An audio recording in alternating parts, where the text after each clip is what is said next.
Hello, welcome to the Atosa Trademark Cooking Series.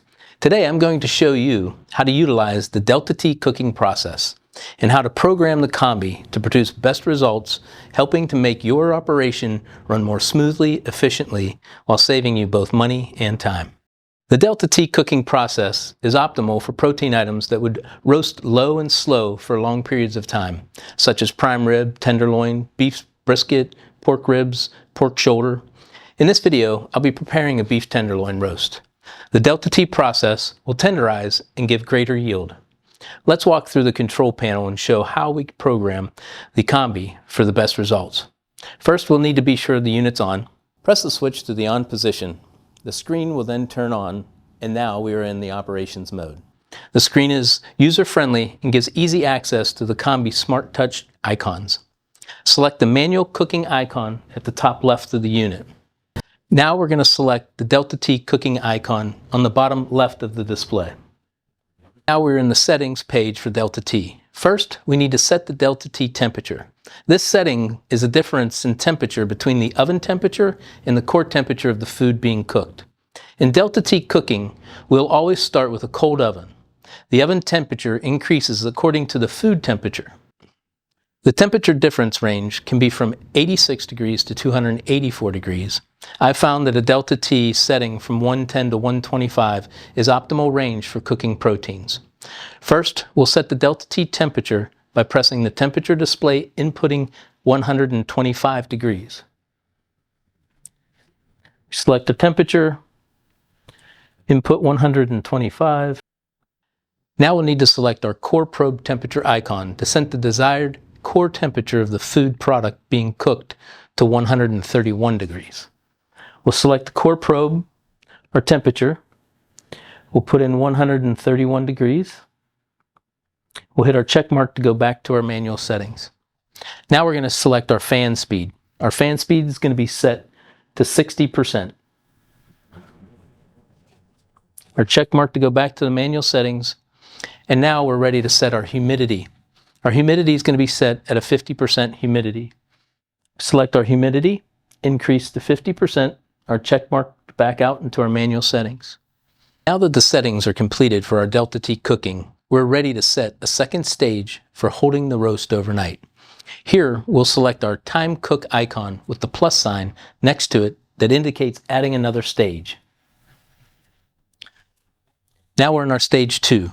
We'll select our humidity icon and enter the desired percentage of humidity to 100%. Now we'll need to select the temperature icon and set the desired temperature to 136 degrees.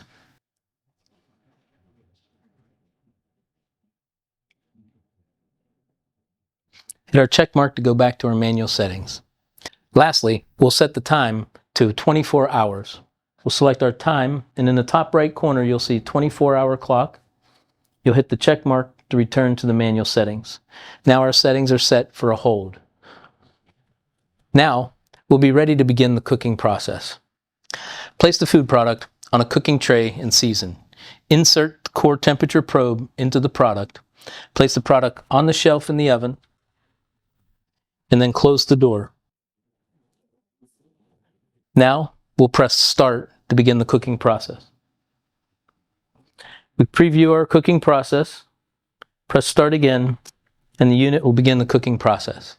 The oven will undergo cooking process from a cold oven.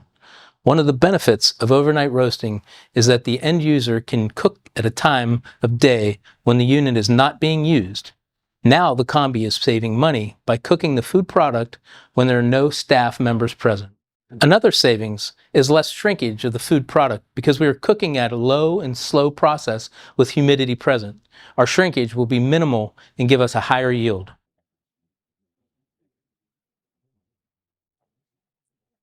Now that the roast has completed cooking, I'm going to cut it and show you how evenly it has cooked from edge to edge.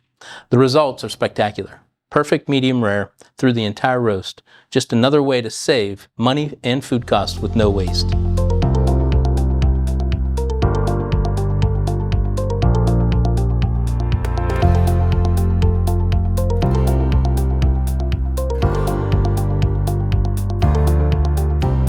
Now we're going to save the recipe to our cookbook for later use.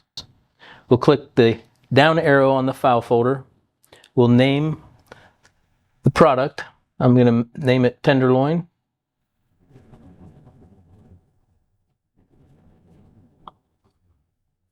And then we're going to put it to the star to our favorites list.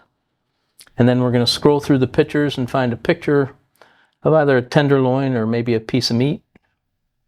And then we're going to hit the down arrow with the file folder one more time. And now it's been saved to our files. So now in the future, when you want to use the recipe, you would go into the cookbook and select tenderloin. Thank you for watching this training video, and visit atosausa.com for more resources.